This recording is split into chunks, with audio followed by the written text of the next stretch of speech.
I was at rock bottom after my wife left me. It was a sweet woman with dimples who rescued me when I was questioning my own purpose in life. At that time, I never imagined our relationship would turn out this way. My name's Logan. After graduating from college, I landed a job in a top-tier company.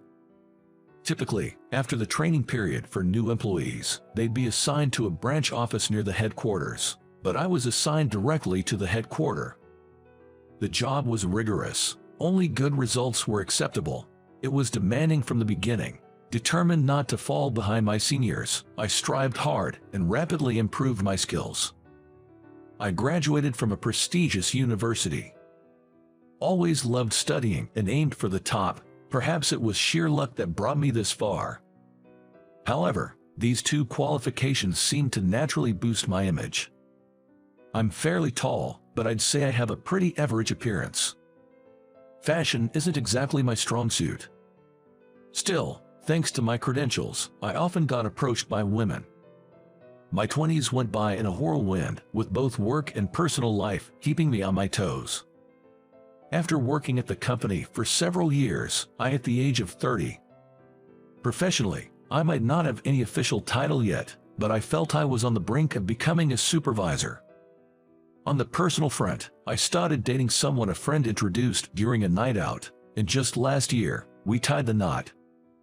We moved into a reasonably spacious and stylish apartment with a great view and were thoroughly enjoying our newlywed life.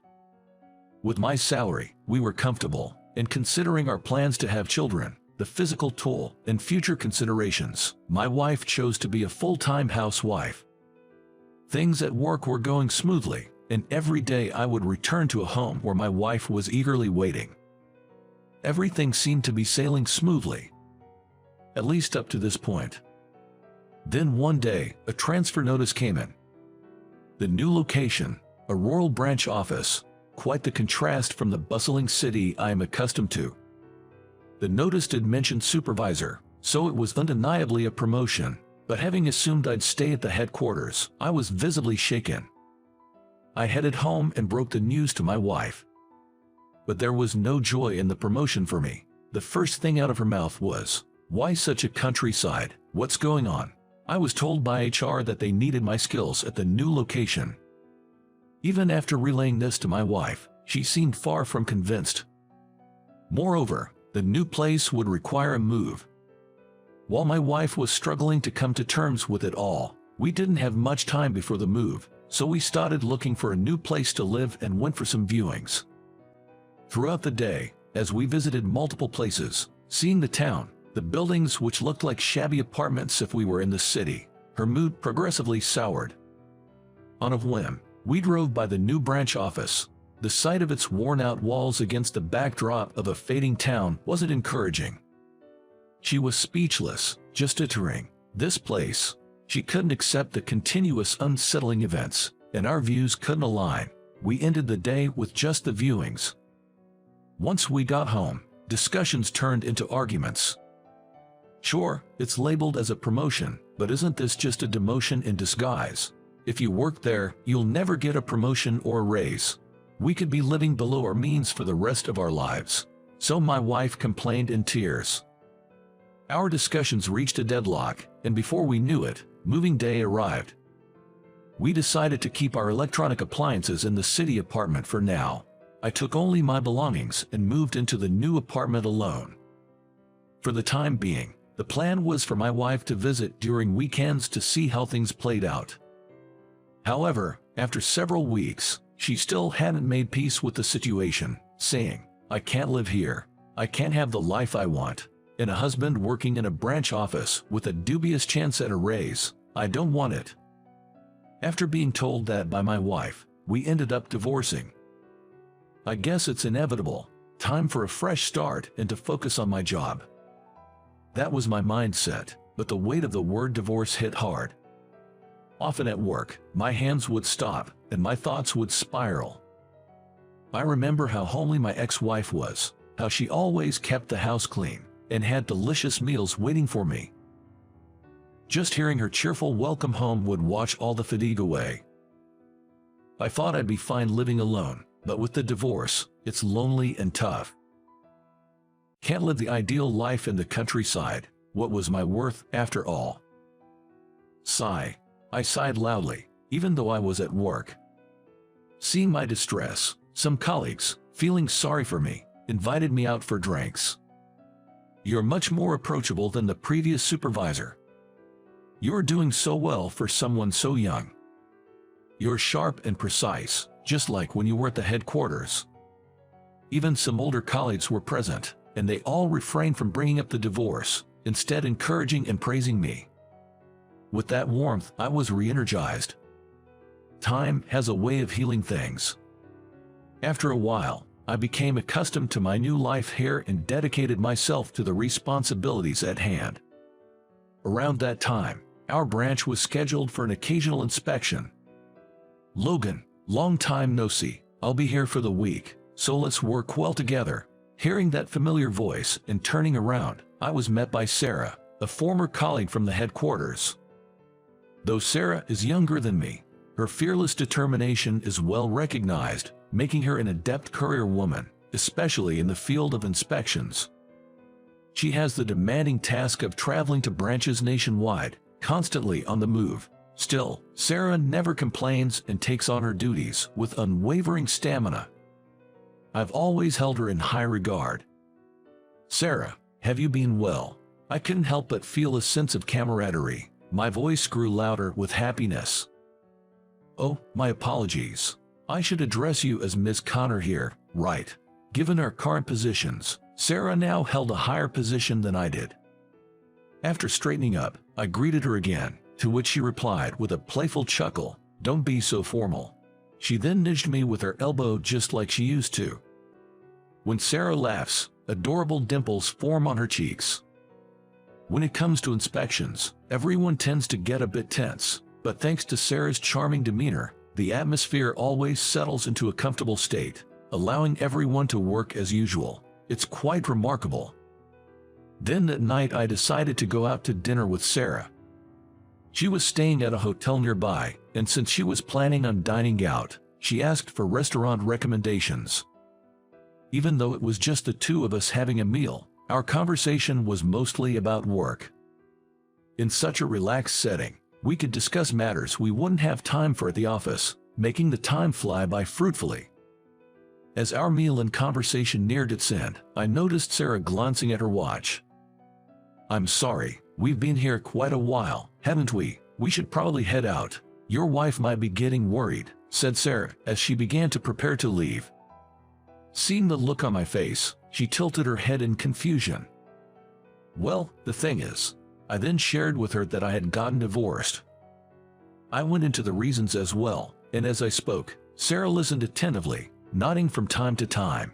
She then casually remarked, "You know, with your capabilities, I'd expect you to be back at the main office soon." Surprised by her candid statement, I asked, "What do you mean?" Sarah responded, "It's probably a temporary placement. Once you've turned this branch around, I bet they'll want you back at headquarters." Her tone made it sound like a given. I was curious about where she had gotten such information. Sarah chuckled and said, "Don't underestimate a woman's network." I was all ears, completely absorbed in the conversation. The distance from the city hustle, the divorce, and even though my duties might have been lighter than at the headquarters, perhaps my spirits had been down without me realizing. I had perhaps underestimated myself. Seeing this, Sarah laughed and said, "Do you even realize how talented you are? Your skills are well known at the headquarters, and of course, I'm aware too." She ended on her usual cheerful note, "You better keep up the good work," and gave me a pat on the shoulder.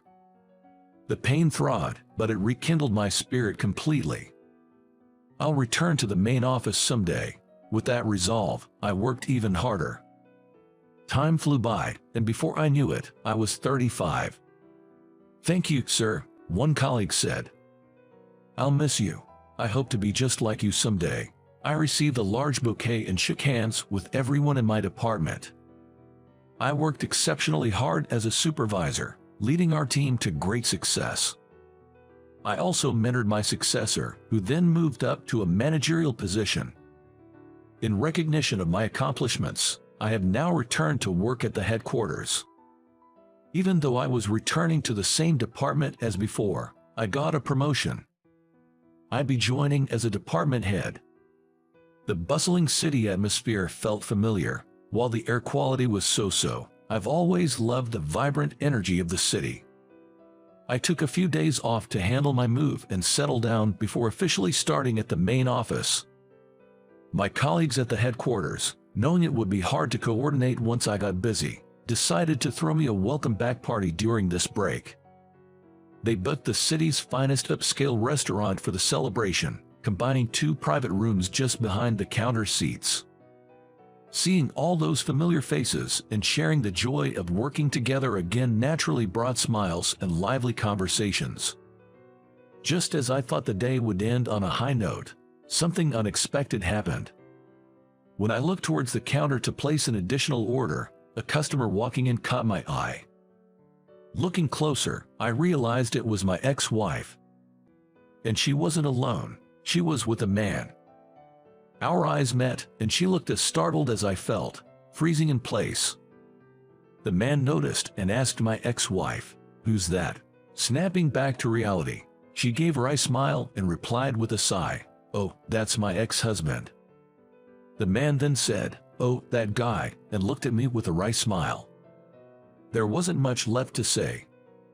She seemed to feel the same, promptly turning her back to me, and both of them took seats at the counter. I didn't let it bother me and continued chatting with my colleagues. However, on my way back from the restroom, my ex-wife called out to me. "Why are you here?" she asked with a cold tone in her voice. "I came back," I replied in the same tone. She laughed dismissively and remarked, after being demoted, "You sure had the guts to come back. You probably screwed up again, didn't you?" Giving me a pitiful look. The man sitting beside her seemed to be asking her about me. Graduating from a prestigious college and then getting demoted. Makes no sense, he sneered. Irritated by their comments, I said, "Well then, ready to leave." However, my ex-wife quickly pulled the man close to her and gloated, "He's quite impressive, isn't he?" Without me asking, she began to brag about how he works for a top-tier company, how talented he is, and how his future is so much brighter than mine. Every now and then, she'd throw in a resentful comment about me. From time to time, her bitterness towards me mixed in. As for the man, while he said, "Don't talk like that, it's sad for your ex-husband," he didn't seem entirely displeased with her praises. He chuckled condescendingly at me with every nod he gave. I tried to tune them out, looking for the right moment to head back to my seat. Just then, a colleague heading to the restroom stopped in his tracks. "Hey, isn't that you, Jake?" My colleague recognized the man and addressed him. "Oh, it's a pleasure, quite the coincidence," Jake responded. It seems they know each other. They started chatting lightly, but the man kept stealing glances at me. "Wait, do you work with this guy?" Pointing at me, he asked my colleague. I wonder if they seemed close. My colleague looked surprised that the man didn't recognize me. "Hey, you can't talk to him like that. He's our new department head, and so young and impressive. You should greet him properly. I mean, seriously, this man, this Mr. Stern, is something else. He's the youngest ever in our company's history to be promoted to this position." My colleague gleefully shared this, briefing me on the details about this Jake guy before taking off. Turns out, this man is a sales rep from a major supplier who frequents our department. After hearing about me from my colleague, the man whispered, "Is Logan the one I've heard rumors about?" His face progressively paled. My ex-wife seemed momentarily stunned but soon snapped, "Wait a minute, you mean he's higher up than you?" and confronted the man with a frustrated look. Still pale-faced, the man muttered something about needing to greet me properly but was taken aback by my ex-wife's rebuke. There's no point in sticking around to watch their spat. I locked eyes with the man, saying, "So you're Jake, right? I'll remember that," with a pleasant smile, then made my way back to my seat. Yet, I could still hear voices from behind. Glancing towards the bar seats, my ex-wife and the man seemed to be having an ongoing dispute. When our eyes met, Jake quickly looked away, urging my ex-wife, "Let's leave now," and quickly settled the bill. With a face portraying sheer frustration, my ex-wife gave me one last glance, then slammed the door on her way out. Soon after, I returned to my dream position at the company's headquarters. From day one, with a hectic schedule, I felt that old buzz, making me even more passionate about my job. Some time later, I bumped into Jake at work. He immediately approached me, deeply bowing, apologizing for his rudeness that day. I told him I didn't mind at all anymore, but given his sincere regret, I offered, "Want to grab some coffee?" After a couple of sips, he let out a long sigh, finally appearing relaxed. We made small talk about work, but the conversation naturally shifted to my ex-wife. Apparently, they had a falling out. Whether it was her pride or something else, she ended up breaking things off with Jake. I couldn't help but be slightly baffled. Was she so set on snagging a well-educated, high-earning man? I feel sorry for my ex-wife, too, even though she is beautiful to look at, cheerful and friendly, and has many good qualities. Though Jake came off as a jerk that day, I've heard from others that he's genuinely talented. I cheered him on, telling him to keep his head high. After work, as I stepped out of the office, my phone rang.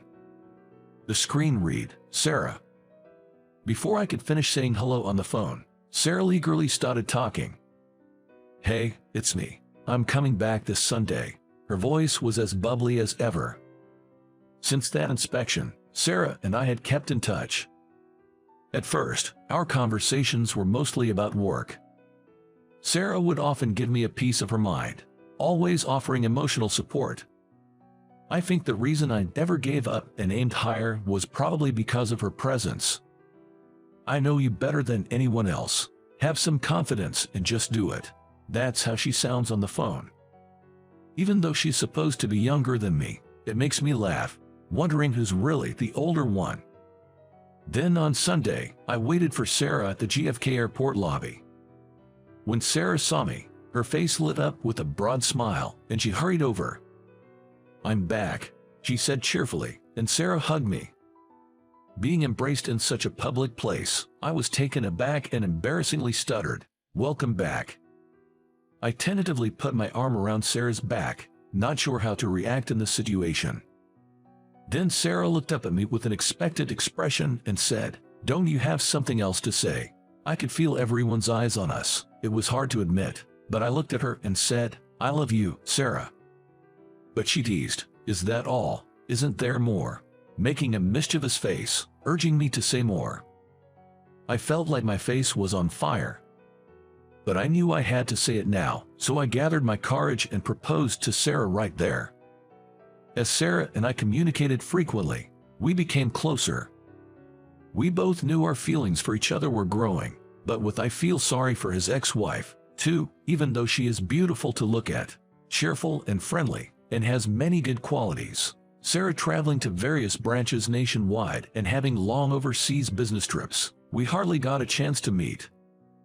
During this time, I once confessed my feelings over the phone, but she told me she wanted to hear it in person. And in time, we officially got married and became husband and wife. "Hey, look, I found this adorable mug and just had to buy it." Sarah seemed to have sneakily hidden it among the moving boxes, intending to use it from today. She happily lays the two out side by side and smiles. The new apartment we got for our life together with Sarah. From our high-rise view, I feel even more motivated. She wanted to settle down and had expressed her wish to retire early from her job, but they didn't want to let go of such a valuable employee. After taking a short break, she decided to work part-time at the headquarters. As for me, my role as a department head keeps me extremely busy. It helps that Sarah understands my job. She's good at supporting me and has been a tremendous help. "Come on, put your back into it and have a great day." Every day, Sarah playfully smacks my back as I head out. I think she treats me a little rough, but when she does this, the day goes strangely well. I'll be off now. "Take care, Sarah," I tell her, and as I leave, I can't help but notice how her dimples make her smile even more endearing today. I have to keep working hard to ensure that smile never fades. I can't always rely on her support. This new chapter of our life is bound to be busy, but I remind myself never to take my wife for granted.